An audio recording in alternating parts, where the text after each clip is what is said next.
afterwards, and we'll share the link with you afterwards. So once again, thank you so much for joining the session today. As we take a look at unlocking learning with Mobile Guardian, and obviously also our COVID-19 grant that we have that's been helping so many schools across the US that were perhaps caught a little bit off guard with COVID, and that perhaps exhausted a lot of their technology budget. It's providing quite a nice avenue to be able to take advantage of some of the tools that we have and be able to get into a blended learning environment and take advantage of the tools that are on offer. So just a little bit about me. I'm David. I pretty much do some of the business development here at Mobile Guardian, focused in the US as well as over Europe into the Middle East. And I'm pretty much here to give you a nice kind of high-level intro into Mobile Guardian, some of the tools that plug in, and then also how the grant kind of plugs into this now to make things a little bit more accessible. We do have another webinar up and coming at the end of this month on the 30th of September, and that'll be focused on our iOS MDM product and the web filter that plugs into that. So please feel free to sign up for that if you are keen. Just a bit of housekeeping before I kick off. Please, could you just turn your camera off and mute your microphone? I'm sure you would have seen I've got Caroline in the chat there. She is a member of our team here, and she'll be managing the questions as you have them. So please pop them in the chat. She'll put them, she'll collate them at the end, and I'll run through it. It just helps with the flow of the webinar.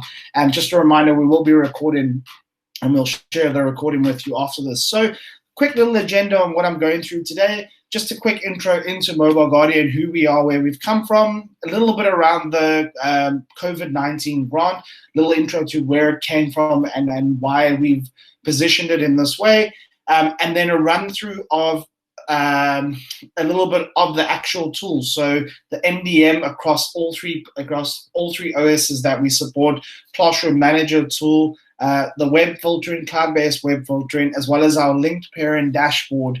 That's one of our newer products that's becoming quite popular as devices go home. Allowing parents to be able to create their own web filters at home is a growing need, and it's something that has worked quite well. And then obviously at the end, just a little bit more on the questions. If you do have any questions and how you can get hold of us and start, perhaps get your trial kicked off at that stage. So let's jump straight into who and what is Mobile Guardian. So we're a cloud-based MDM, and we're purpose-built for education. So I think what's great about our product is it allows schools the flexibility and the security needed in order to manage on-site and off-site devices. So important now with, students perhaps as they're coming back, but some students are still at home, or you're having to manage that, being able to effectively and securely manage these devices no matter where they're connecting from is a growing need. We've really evolved this product with the guidance and insight from our teachers and school IT admins over the past decade, and it's allowed us to create quite a simple yet powerful tool that can be managed just about anyone by anyone within the school. And I think what's testament to that is, we have some schools where you have an outsourced IT vendor, you have a managed service provider. We have some schools that grade, maths teachers looking after Chromebooks as well. We have schools where we've got a dedicated IT admin, that's focused on the school that's there. And this tool really allows anyone to log in and be able to centrally manage devices, not having to go one by one. So, depending on the need that you want, you can pretty much build it as you would like to. What's great about us as well is we're multi-OS. So we support iOS, Android, as well as Chrome. And the tools actually coexist within one dashboard. So you could have a school with, Chromebooks and iOS devices. And the way that we've built it is to kind of make it look native and all work the same. So, you're not having to log into one thing for your iOS devices and one thing for your Chromebook devices. You can pretty much live within one dashboard. And then finally, plugging it in is our customer success team. So, as you reach out to us and perhaps you have an interest and you'd like to set up a trial or a POC, starting with myself, getting an understanding of your environment, what nuances your school might have, what devices you might have, and building up the product, seeing what you need, to bringing in one of our technical setup specialists to get you enrolled with Mobile Guardian, get Google and Mobile Guardian talking together, or Apple School Manager and Mobile Guardian talking. And then further on to our help desk, our online help desk. That means, at any time, should you need some assistance or something's not working with a cloud filter, or maybe you just need that little bit of reassurance that, you want to change a setting, but it's not going to break everything. our help desk is available that you can just jump on in and someone will reach out and, hold your hand a little bit if you need it. What we then offer on top of that from our side is obviously our NDM for our different OSs, the Classroom Manager tool, which I'll show you a bit later, as well as cloud-based web filtering. And then I think more importantly, even for districts or even resellers or partners, the ability to multi-school manage different schools within one platform. So, if you're a school district and you have, 10 schools that you need to manage, logging into each one individually is a nightmare, and it's going to waste so much time. And we've developed a district tool that you can manage all your schools within one portal. You can jump in between them as an admin as you need to, but you can also manage you can manage district-wide policies if needed. So if you want to push down specific web filtering from the district that you don't want schools to be able to ever alter from, you can set that up at a district level and push it down. So already multiverse tool for the K-12 environment, which is really, really good. So what is the challenge that's come up now, especially in 2020 with dreaded COVID and everything that's come up, and some of the things that have been brought to light and kind of where schools have stumbled a bit, and that has been a real challenge for educators into adapting to this blended methodology and incorporating distance learning into the curriculum. You might find it's a case that some teachers have always shied away from this, or schools have shied away from this, and they've now all of a sudden been forced to migrate and all of a sudden just in this weird position where they don't quite know, can they send it home, can't they send it home? We've got a firewall at school, now we're sending devices home, what now? And how do we make sure students aren't getting access to things they shouldn't, And then further than that, even if that's all set up, how do we keep students engaged? How do we make sure that when these devices are at home, Jimmy's not on YouTube or Sally's not on playing Fortnite? How do we ensure that these devices are going to still be used and our curriculum can continue? I'm sure you can agree that just having an email with a work schedule doesn't work, and having students sit and stare at a blank screen while listening to a teacher blabbering on loses its appeal very, very quick. And that's kind of where our classroom tools pick up, and this is where we've been helping schools across during this time to make this migration and get into that position. Now, it's all good and well having these tools. It's all good and well saying, we've got this tool and we've got a classroom tool and a web filter, but these cost money. We're well aware of it. It costs money to be able to have this functionality. And what you would have found, especially March, April, May, even to now, is that technology departments might not have been prepared for this, or they might have exhausted their budgets at this time. So, recognizing these challenges, Mobile Guardian, we wanted to try and find a way to be able to provide support. And that was kind of where the COVID grant came into place. So it's essentially a way to help offset some of the costs that comes with running this type of software. So, it's a case of finding out how many devices, getting it going, what is needed, and then basically a portion gets covered as part of this. And I think what's so unique about it is that it just allows access, and it allows blended learning to become accessible to schools that may not have been in the position right now. Also with Mobile Guardian ticking the boxes with device management, web filtering, and teacher tools, it really helps open this up, and you can now start sending devices home, and even after that manage these devices in class and still take advantage of it. So the way that we kind of also extend on this is with our time-based profiles. And what's so great about time-based profiles is it allows you to set different ways in which these devices interact with each other or interact with the school. So you can say during school time, 8 till 4 o'clock, we don't want any Facebook, any Instagram, we only want the students browsing certain things, and we only want it to work a certain way. You can set that up and configure those devices. And then perhaps after 5 o'clock, you want the students to be able to use these Chromebooks or iOS devices to be able to, browse the internet. You can be a little less restrictive and set up these profiles. You can also set up these profiles in a sense that if you have grade groups, if you have pre-K to 3, for example, and you want to make sure that they only have certain access, and then you have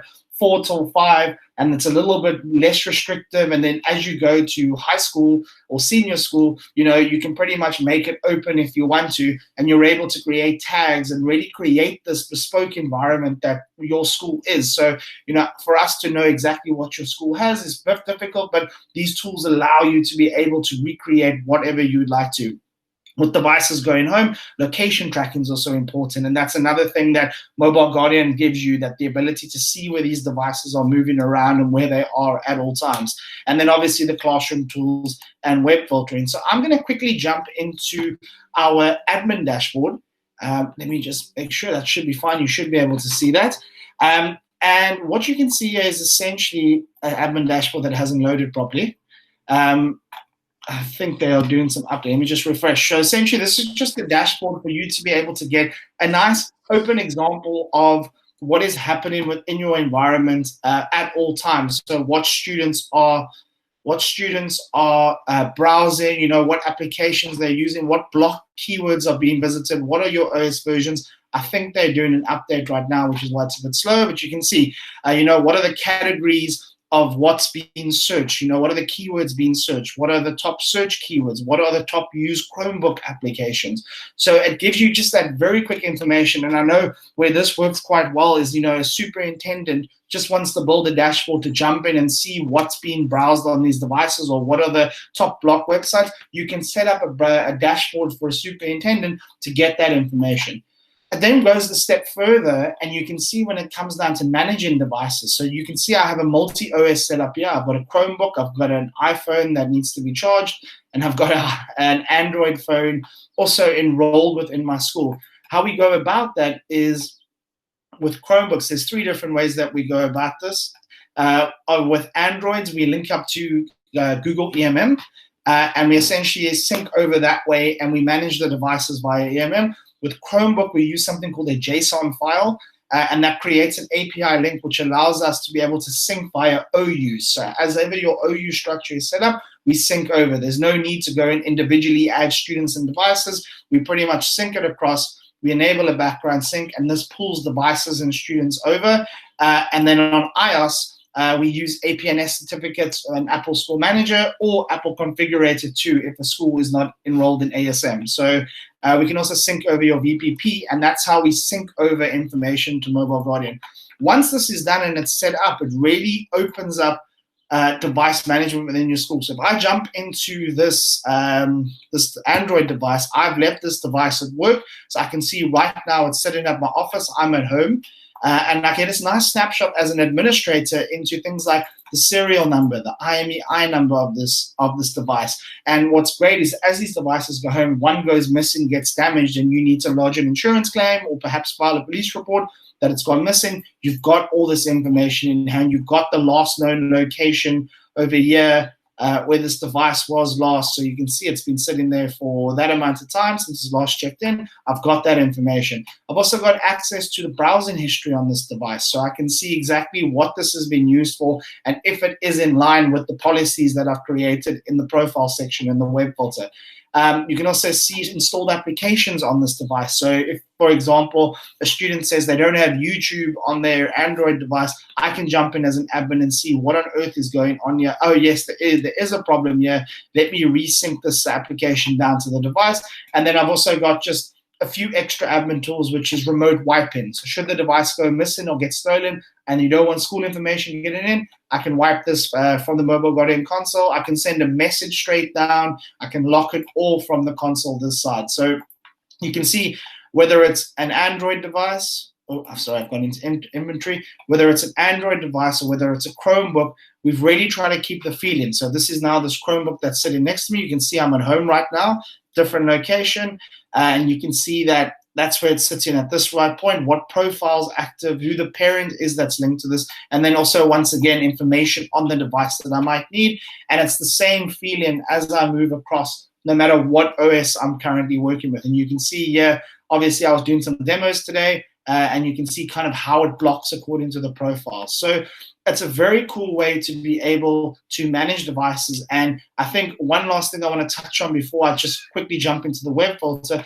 is the locking down of devices, especially iOS and Android devices. So you can see with Mobile Guardian, as soon as you've enrolled it with EMM on Android specifically, you get different options in a way to be able to lock down these devices and pretty much make them exist in a way that's that is according to your policies and the way that you would like them to be managed. So you can see on Androids, I can disable access to settings, I can disable third-party browsers, I can prevent a user from unmuting the device, I can block SMSs, phone calls, account modification. I can pretty much lock it down and make it exist the way I want to. The same with iOS. So on iOS, I can block explicit content if I want to. If I don't want the kids using Safari and only Google Chrome or the Mobile Guardian browser, I can block access to Safari. And I think what's great about this is that it doesn't delete the application, or it won't delete Safari. It just hides it and it makes it inaccessible. So the student won't even be able to see it. And a good example of this was, we had a school year where I'm from that they had an issue with a student that was taking inappropriate photos with one of the iPads on campus, and they needed to find a way to, number one, stop him, and number two, address it and bring his parents in. So what they quickly did was they jumped in here on the overall and disabled cameras for everyone on those iOS devices, hit save, and it just hid the camera application, and it allowed them a day or two just to get everything together, get his parents in, address it. When it was ready to go back, they just re-enabled the camera and it came back online. So it's a matter of 10 to 15 seconds and the application pops straight back up. So just a nice way to be able to manage, weird situations like that. You can also do that. You can also enforce passcode policy, network enforcement policies. How far you take it is entirely up to you, and how you want to enforce it is also entirely up to you. So if you want to use a geofence, for example, if you want to make it a specific time, if you want it to be set to a specific SSID, and as soon as it picks up that network or IP, then it knows it needs to apply these policies across. So you can kind of see how it allows you to manage multiple OSs and really create a device and the way you want the device to work for you. It takes a step further now as we continue down this blended methodology path of what do we do now when these devices go home? What happens if they're sitting at Starbucks and they connect on a hotspot, or they connect on something, or we've sent them home with wireless internet providers? And how do we make sure that when these devices are at home, they don't have access to inappropriate content, pornography, violent content? How do we make sure we do that? And that's what Mobile Guardian's cloud-based web filtering. So what's so awesome about this is because it's cloud-based, it doesn't matter where these devices are connected from. It doesn't matter if it's on a stick or via someone else's phone or home internet.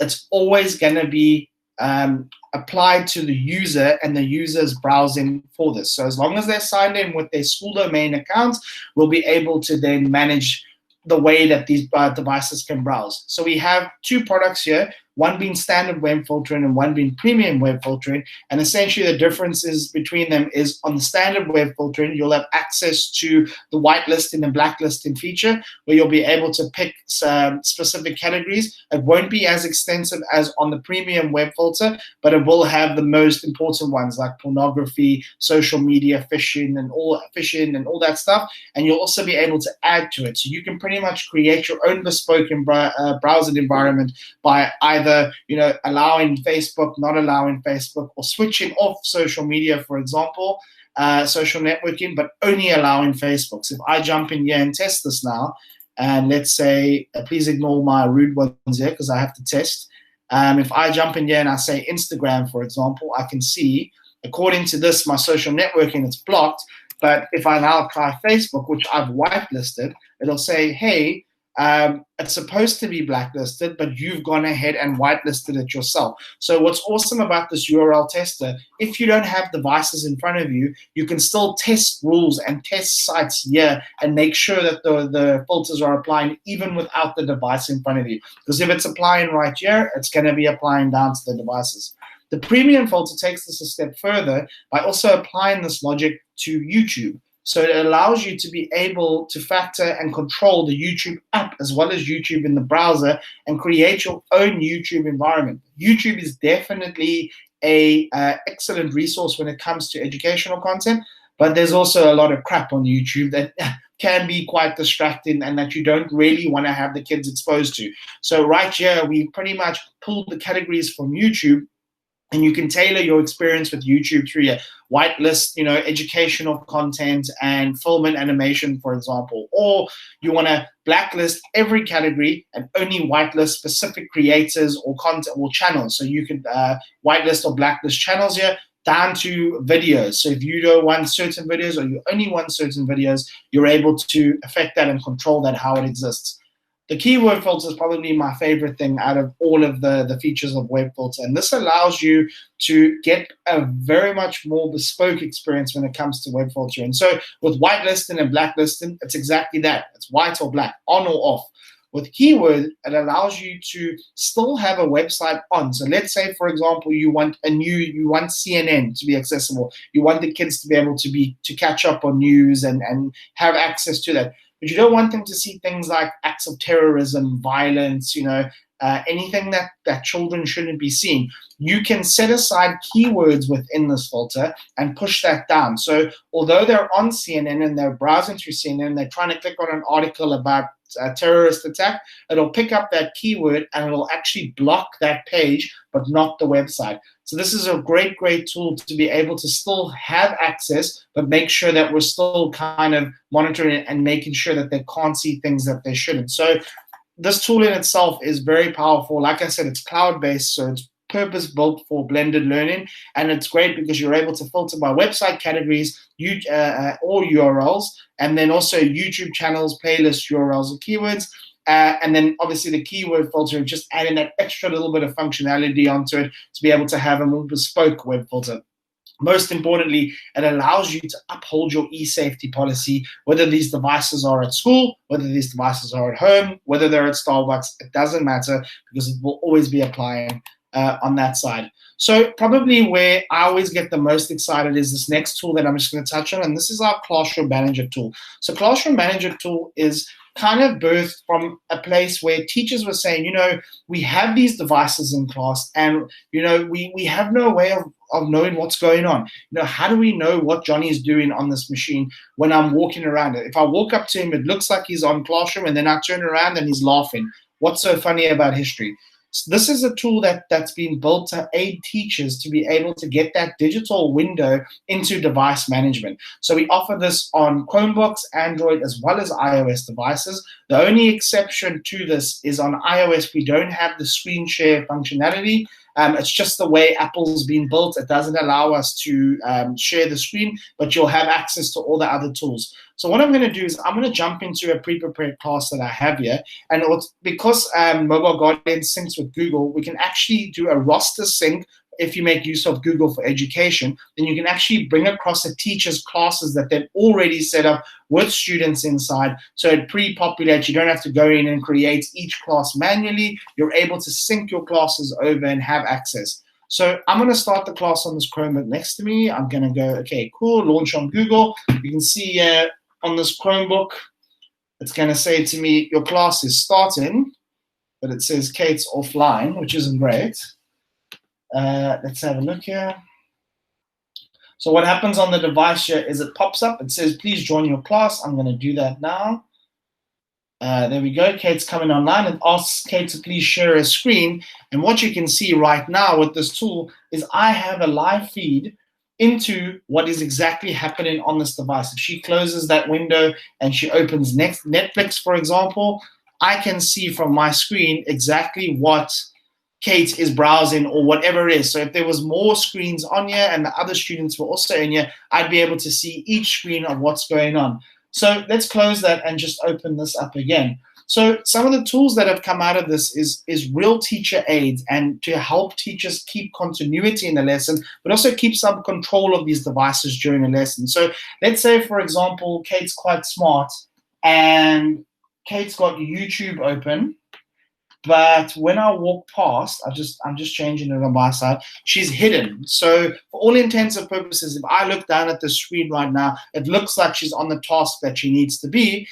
But how do I know who's doing what without having to walk around and try and catch them? We have a tool called Manage Tabs and Tab Control. And what this does is it gives me a snapshot as a teacher as to what tabs are open on all student devices. So I can jump in and say, hey, someone's on YouTube. Who is it?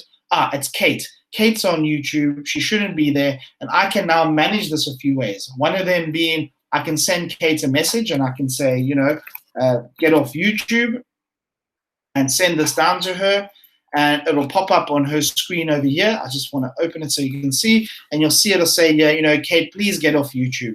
Kate doesn't listen and she continues to watch. What I can then do is actually just jump straight into her tab here and close it myself. So if she doesn't listen and she continues to defy and not really want to pay attention, I can actually jump in here, close YouTube, and push her back to the content that I'd like her to be on.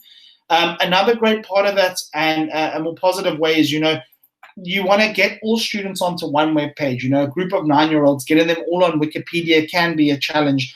Making them, half of them can't spell it, half of them don't know what Wikipedia is.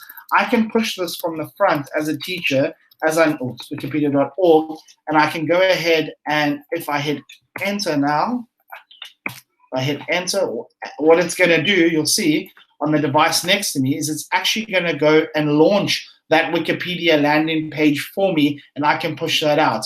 You can take it a step further and be more prepared, and you can actually pre-prepare content for your class. So, if you're doing a history lesson and you've got a YouTube video that you want to watch, or you've got a test scheduled from Google Classroom, I can just click on it over here, push out that. I can select what students I want to send it to, or I can send it to all of them. And within a matter of seconds, it's opened up that article, and you can see the idea, continuity, flow, making sure that teachers aren't wasting 2-3 minutes here trying to get everyone onto the same page, and being able just to control that experience as the lesson goes on. Another great feature that popped up and kind of evolved with the product is something called Eyes Up. And where this came from was, teachers would have some parts of the lesson that perhaps they wanted to teach in the front of the class, and they'd ask the students to close the lids of their laptop or lock the iPads. And when they open up the lid again, half of them are signed out, someone's gone into hibernation. This tool is designed for that exact application. So teacher needs to teach something up front. You put the device into Eyes Up mode, it pretty much locks the browser, but I can't get out of this. You can, I'm tapping space, escape, anything, nothing's happening. I can now carry on with what I need to teach up front, and when I'm ready, hit eyes down, and bang, within a few seconds, that device is accessible. So it's a great tool just to keep control, or if someone's been distracted, you can lock their screen down, finish up what you're doing, and then address that afterwards. We've also added a great feature now called Share Student Screen. So what this means is, if, let's say, for example, you've got some students at home and some students are at school, and you want them to see Kate's screen because she's doing something you want to share, you can share Kate's screen and broadcast it to all the other devices that are connected to this classroom. So it just gives you that ability to be able to share out a student's screen. But I think the most important part of this is the way that the web filter plugs into this. So obviously, the whole idea with this as well is to make teachers a bit more self-sufficient and be able to monitor and control themselves as well. And we built the web filter into the classroom tool with this exact application in mind. So what this is about is, let's say, for example, I'm teaching something during the class and I need access to YouTube, and I want the kids to be able to watch a video on YouTube. But as soon as they go on, I just want to go back here and change that quickly. So as soon as they try and go onto YouTube, www.youtube, it's blocked because the school policies pushed it out. It's been blocked. There shouldn't be any YouTube. But I really needed to be in my class. Traditionally, I'd have to write to the IT admin and say, hi, Joe, I need access to this. Please, can you help me? Or what can I do? How can I get around this? And you'd hope that he's on his computer or he's not down in the server room or doing some other work. And then what? Your lesson's pretty much broken because you can't get that part. What this allows the teacher to do is to be able to whitelist their own websites for these students for this specific class. So if I've now gone ahead and whitelisted what I want to, if I jump back to this, and I'm sorry I'm jumping, but it's just to show you the screen. Now you'll see YouTube was blocked before. All I need to do is close the tab. And if I now try and access YouTube, bang, within a few seconds, I have access to that website and I can carry on with my lesson. And it works both ways. So if a student's going onto a website that they shouldn't, that's weird, they're going onto a website that they shouldn't, you'd also be able to blacklist the website. So if they're going on YouTube and it's not blocked, I can block YouTube within my class, and I can pretty much handle that from my side. That then pulls over to something called the activity tracker, an activity timeline, which gives teachers that insight and data that they need when they're not always looking. So, a teacher can't always be sitting in front of their computer and checking out what's going on and monitoring students. They need to be able to stand up, go and help out wherever they can.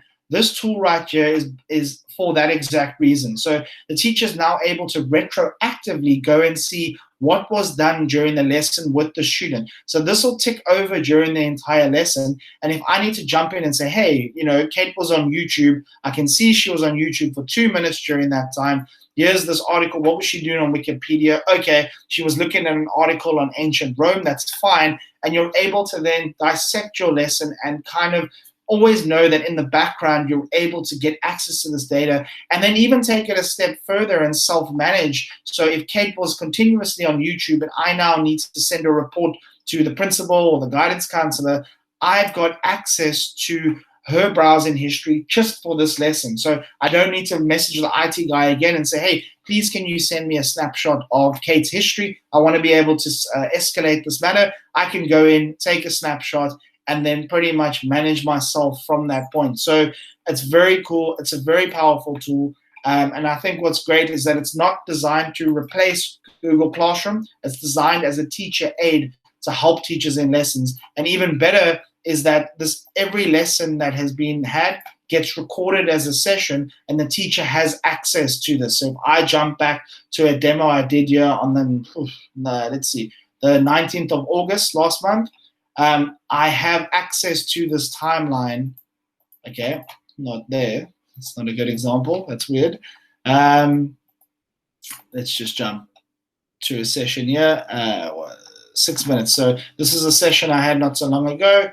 I can jump into, sorry, it won't work there. I have to go to this tab here, jump to student activity, and I have this history all in all. So I always have access to this. It never gets deleted, and you'll always find it there. And then even a step further for a principal, if maybe they want to do some auditing of teachers and see what's happening, and you get your teacher into the admin or your principal into the admin console, I can go and have access to all the classes, and I can jump in and do some auditing from my point of view, pick a random class and say, hey, these classes are supposed to run for 1 hour. Why are they only running for 5 minutes? What's going on? I can jump in as the principal and see exactly what was happening in this lesson, what activities were had, and I can pretty much do some management from that side. So the Classroom Manager tool, just to recap, it gives you those live screen views and tab control, screen share, direct teacher-student messaging, eyes up, and that student browser analytics.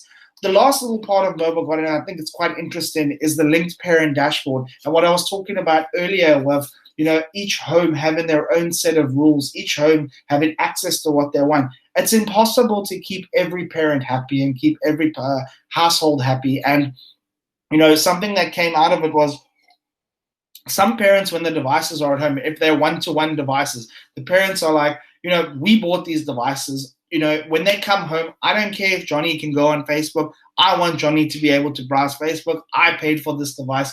When it's out of school, I want to manage it myself. And we actually developed a tool called Linked Parent Dashboard that allows parents to actually have this functionality. So the school, as long as you have access to the web filter, can actually go and set up these dashboards for parents and assign the devices. So this is our linked parent dashboard. And you can see here, it just gives you a snapshot, a very watered down version of Mobile Guardian, but enough for parents to be able to create these environments for themselves. So you can see I've got a live location of this device. I've got the student or my daughter who's part of this, and I can actually go in here and manage my own web filter. So I can go into save content over here, and I can set up my own browsing history or my own set of rules that I want at home. So if I only want to make sure pornography, adult images, substance abuse, and all that isn't accessible, but everything else is fine by me, I can pretty much manage that. Sorry, I just had a hiccup. I think what's even better is something called rules. And rules allows you to put the device into a certain state when they are at home. So let's say after 10 o'clock, I don't want my child being able to browse until 3, 4 o'clock in the morning. I can go in here and create a state with the web filter, And essentially, after 10 o'clock, set it that it kicks in there to block all traffic to this device so that it can't be used to browse the internet till whatever time. This can run from 10 o'clock till 5 o'clock in the morning, and I'm then able to make sure that Kate here isn't sitting up till 2, 3 o'clock in the morning browsing. So it's just giving parents that little bit of functionality and that little bit of their own bit of management. It takes some pressure off of the school's IT admins to try and whitelist things. You can't always have Facebook. If you have Facebook on for one family, another family doesn't want it. This is allowing parents to create this themselves and create their own environment. So you can see here, it's just allowing parents to control usage, that bespoke filtering per household, and then also creating those rules for each home, bedtime, study time, and most importantly, it is scalable.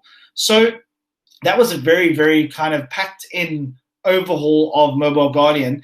And what I'm going to do, if you are interested, is I'm going to encourage you to go to the Mobile Guardian website. I always say the proof is in the pudding, and go onto the website and sign up for a free trial and get started. We offer a 15-day free trial on Mobile Guardian where you're able to pretty much get a feel for it, upload some of your devices, get an understanding of how the tool works. We're always open to, having a chat with you, understanding your unique school setup and kind of how your devices exist, how your web filters, how your firewall plugs in. And we're always keen to, extend those trials into a longer POC. So, if you need an additional 5 to 10 days, we can always have that conversation. We're always open to it. I think what's great about the way we approach new customers is that, we want to make sure that when you're spending your money and you're making that buying decision, that you feel comfortable, that you feel like this is the tool that will work, and we've kind of gotten over some of those starting hurdles that are always present.